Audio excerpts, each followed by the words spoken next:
Bienvenidos. Hoy te invito a descubrir la fascinante vida de una de las artistas más polémicas del espectáculo mexicano, María Conesa. Acompáñame a recorrer su intensa trayectoria llena de éxitos, amores, escándalos y momentos inolvidables que marcaron toda una época. Y no te vayas al final, porque te compartiré algunas curiosidades sorprendentes sobre ella que seguro no conocías. Comenzamos. Dorotea Conesa Redó nació el 12 de diciembre de 1892 en Vinaroz, España.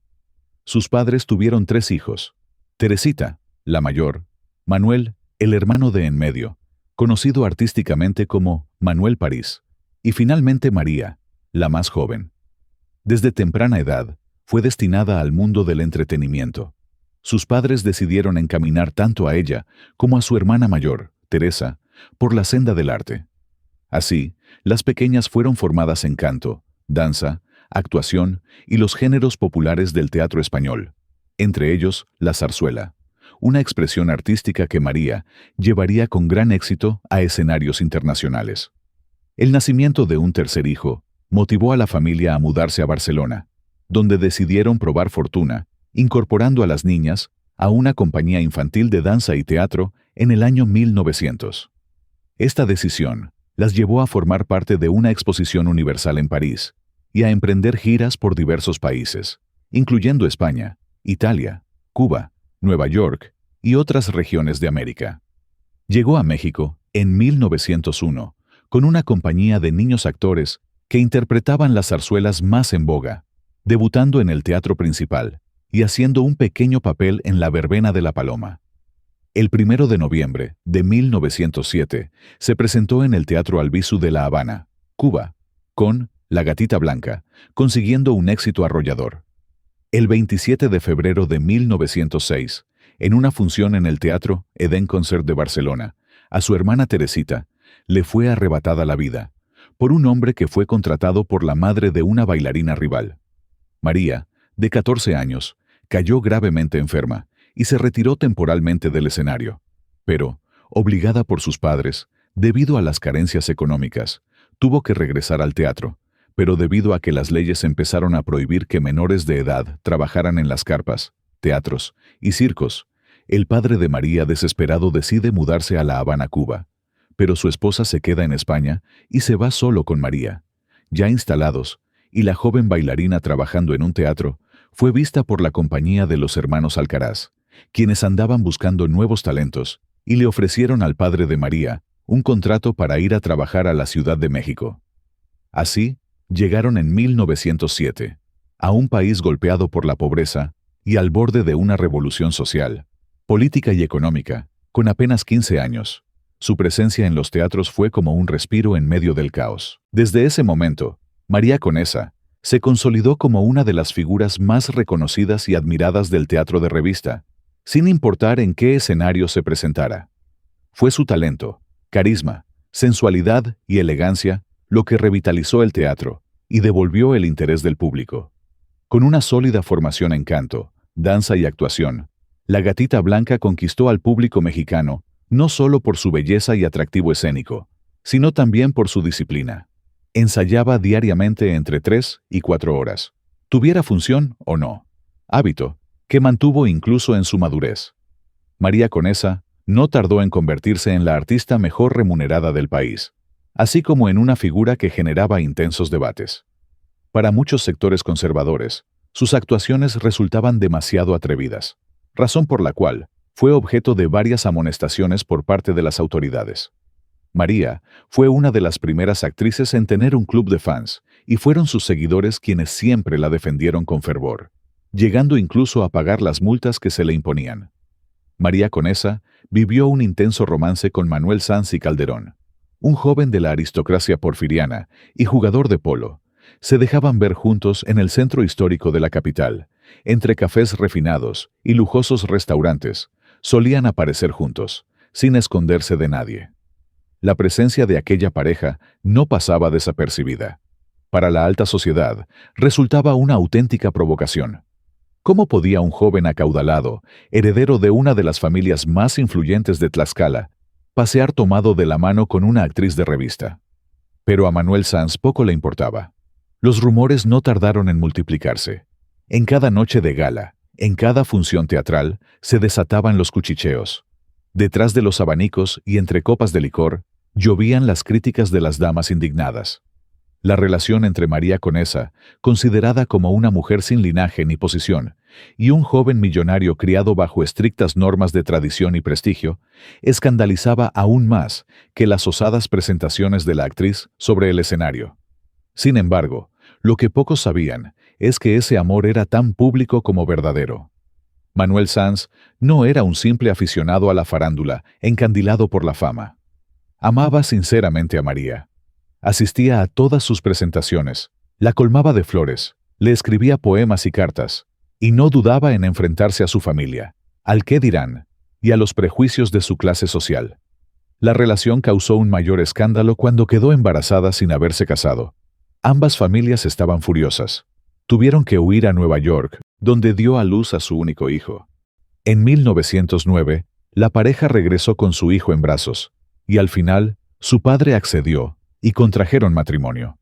En 1910, ya en la cúspide de su fama, María Conesa era considerada un símbolo nacional.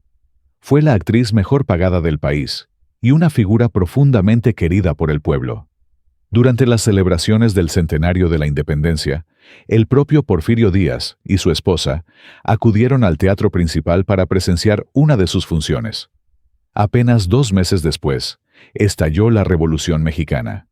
En medio del conflicto, María Conesa se convirtió en la musa de los revolucionarios, quienes llenaban las salas donde se presentaba. Se cuenta que muchos de ellos llegaban aún con sus uniformes de batalla y las armas al hombro, solo por el placer de verla sobre el escenario. El teatro de revista mexicano vivió una transformación durante esos años, fortaleciéndose gracias a la sátira política y al agudo análisis social que ofrecía a través de espectáculos cargados de humor, drama y música. La actriz y bailarina incursionó en la opereta, un género nuevo que sumó a su ya vasto repertorio escénico. Mientras tanto, el país vivía un momento de profunda transformación. Porfirio Díaz abandonaba la presidencia y Francisco I. Madero asumía el poder. Fue entonces, en el verano de 1912, que María decidió abandonar México por petición de su esposo. Agustín Lara, cautivado por su carisma y belleza, le compuso 2 piezas especialmente dedicadas, La guapa y monísima mujer. Por aquellos años, era común escuchar que los combatientes revolucionarios que llegaban a la Ciudad de México perseguían 2 deseos cada día: postrarse ante la Virgen de Guadalupe y asistir al teatro para ver a María Conesa. Muchos acudían directamente desde el campo de batalla, aún vestidos con sus uniformes y armados, solo para contemplarla en escena. Durante toda la Revolución Mexicana, sus presentaciones se abarrotaban y cada función era un éxito indiscutible. Se decía que María Conesa llegó a convivir personalmente con varios de los líderes más emblemáticos del movimiento. Una de las anécdotas más recordadas cuenta que, en una de sus funciones, le cortó un botón del uniforme a Pancho Villa, lo que provocó tanto entusiasmo en el general que no dejaba de buscarla, teniendo que esconderse. En otra ocasión, también coqueteó con Emiliano Zapata, quien le obsequió un detalle como muestra de su admiración. Su esposo Manuel Sanz quería que dejara su carrera de bailarina y actriz, pero María se negó rotundamente, por lo que Manuel ya no estuvo dispuesto a asumir su papel de padre y esposo. Asistía a fiestas, jugaba polo, frecuentaba los clubes más caros de la ciudad y vivía como si estuviera soltero. María, por su parte, quedaba al margen de todo eso. No era invitada a los eventos sociales, no la presentaban como su esposa, ni la hacían parte de su círculo. Para la élite, ella no dejaba de ser la artista y bailarina. Al principio, María aguantó. Se quedaba encerrada en casa mientras que su esposo asistía a los banquetes y tertulias. La separación fue escandalosa. No tanto por el hecho de que se separaran, sino porque fue María quien tomó la iniciativa. En aquella época, que una mujer dejara a su esposo, y más aún a un hombre rico y poderoso, era casi un acto de rebeldía imperdonable.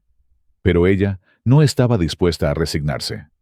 Retomó su carrera en los escenarios con más fuerza que nunca. Volvió a conquistar al público, a provocar aplausos, suspiros y escándalos. Porque esa era María Conesa, una artista que no conocía el silencio.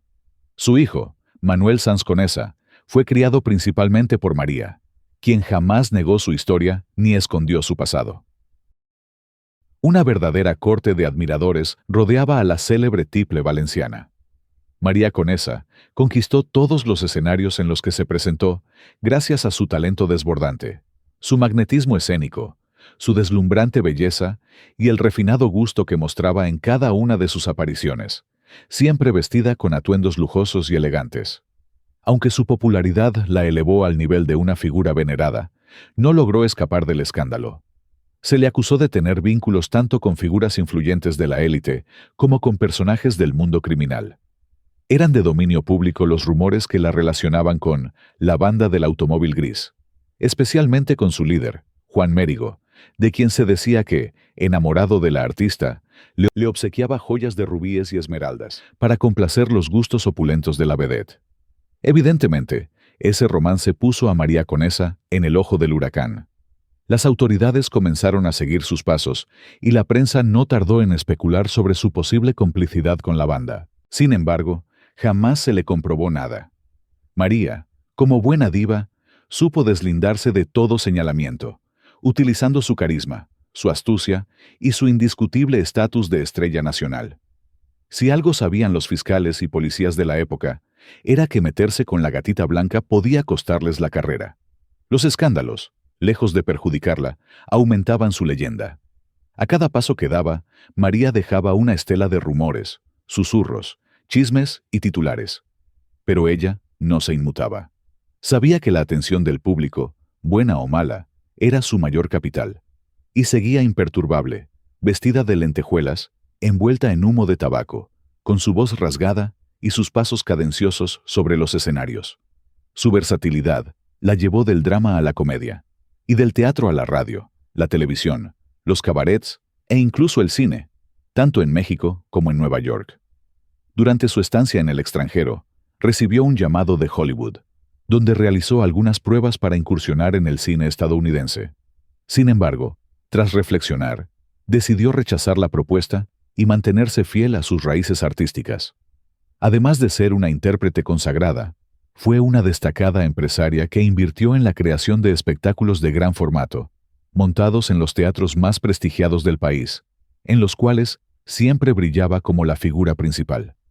María Conesa fue una impulsora decisiva del teatro musical en México. A diferencia de muchos de sus contemporáneos, no sufrió con la llegada del cine. Al contrario, con el exilio español y la llegada de compatriotas a territorio mexicano, se convirtió en un símbolo de identidad para la comunidad artística hispana. Dentro del mundo del espectáculo mexicano, María Conesa era ampliamente conocida y respetada. Contaba con amistades entrañables entre grandes figuras como Dolores del Río, Lupe Vélez, Arturo de Córdoba, Cantinflas, María Félix y María Elena Márquez, por mencionar solo algunas.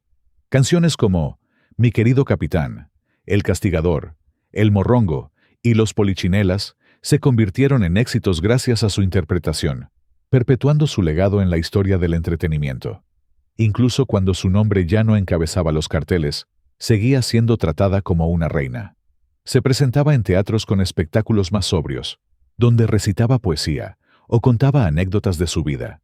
Y el público, muchas veces ya compuesto por personas que la habían visto décadas atrás, seguía acudiendo a escucharla, a rendirle homenaje, a ver a la última gran vedette de los años del Porfiriato que aún caminaba entre ellos. En sus últimos años, María vivió con la misma dignidad que la caracterizó desde joven. Nunca aceptó retirarse del todo. Siempre encontraba una excusa para volver al escenario, aunque fuera por unos minutos. Nunca se quejó públicamente del olvido, aunque claramente dolía. Para ella, el silencio era más hiriente que la crítica. Pero aún en esa etapa, siguió siendo respetada, consultada, aplaudida. Los últimos años de María Conesa fueron marcados por la soledad, pero también por una dignidad implacable. Jamás pidió ayuda. Jamás se mostró derrotada ante el público. Vivía en su casa de la colonia Roma, en la Ciudad de México. Una construcción sobria que aún conservaba algunas fotografías de su época gloriosa. sus joyas de gala guardadas como reliquias, y un rincón sagrado donde colgaban los retratos de sus seres más amados, su hijo Manuel, su nieto Tony y su hermana Teresita. A pesar del paso del tiempo, nunca dejó de recibir visitas de admiradores, periodistas y viejos amigos del teatro. Muchos jóvenes actores iban a buscar su bendición, deseando escuchar de su propia voz los secretos de su arte. María les hablaba con franqueza, les enseñaba con dulzura, pero con exigencia. No soportaba la mediocridad ni la falta de pasión. Decía que el escenario era un altar, y el artista debía llegar a él como a un templo, preparado, agradecido y humilde. Durante las décadas siguientes, María Conesa mantuvo una actividad artística constante en múltiples plataformas: teatro, radio, cine, televisión y canto. Su presencia fue una constante en la escena cultural mexicana. En 1978, con 88 años, interpretó su último papel, la tía Antonia, en la misma obra con la que había debutado en México, La verbena de la paloma. La noticia de su muerte llenó los periódicos que decían: ha muerto la última estrella del Porfiriato. Se apaga la luz de la gatita blanca. Adiós a la reina del teatro de revista. México entero se conmocionó. Había fallecido no solo una actriz, sino un símbolo, una testigo viviente de la historia del país. María Conesa había vivido más de 8 décadas, y en cada una de ellas había dejado una huella profunda. Su funeral fue modesto, pero cargado de emociones. Viejos teatreros, actrices retiradas, periodistas veteranos y algunos políticos que la habían conocido en su juventud acudieron a despedirla. En el Teatro Esperanza Iris, que tanto quiso, se le rindió un homenaje íntimo. En el escenario, un único reflector iluminó un sillón vacío. Allí, sobre el respaldo, descansaba su estola de plumas blancas. No hubo aplausos, solo un largo y respetuoso silencio. Ya para finalizar este video, te cuento algunas curiosidades interesantes. María Conesa fue la primera en atreverse a portar el águila, emblema de la bandera, en la falda de un traje de china poblana. Emiliano Zapata, quien la visitó en su camerino, le organizó un día de campo y se animó a bailar con ella. Los presidentes, Adolfo de la Huerta y Álvaro Obregón, asistían frecuentemente al teatro para verla. Se decía que Obregón sostenía un romance clandestino con la tiple, ya que consideraban muy estrecha la amistad entre ambos. María Conesa fue invitada a cantar el himno nacional mexicano en el Congreso con motivo de las fiestas del centenario de la independencia en 1910. María Félix le pidió prestadas algunas alhajas, ya que filmaría una película de época. Las joyas tardaron 6 meses en regresar, y esto hasta que la gatita blanca las reclamó. Su padre, su madre y su hermano murieron cuando María estaba en pleno triunfo. Después, fallecerían su exmarido Manuel Sanz, su único hijo Manuel y hasta su también único nieto, Tony. Ella los enterró a todos. María Conesa dejó a la UNAM como heredera universal de sus bienes, así como a Escuela de Valencia y Cataluña. Gracias por haberme acompañado hasta el final de este video. Me encantaría saber tu opinión, así que no dudes en dejarme un comentario con tus impresiones. Tu participación es muy valiosa. Nos vemos en el próximo video con más historias fascinantes. Hasta pronto.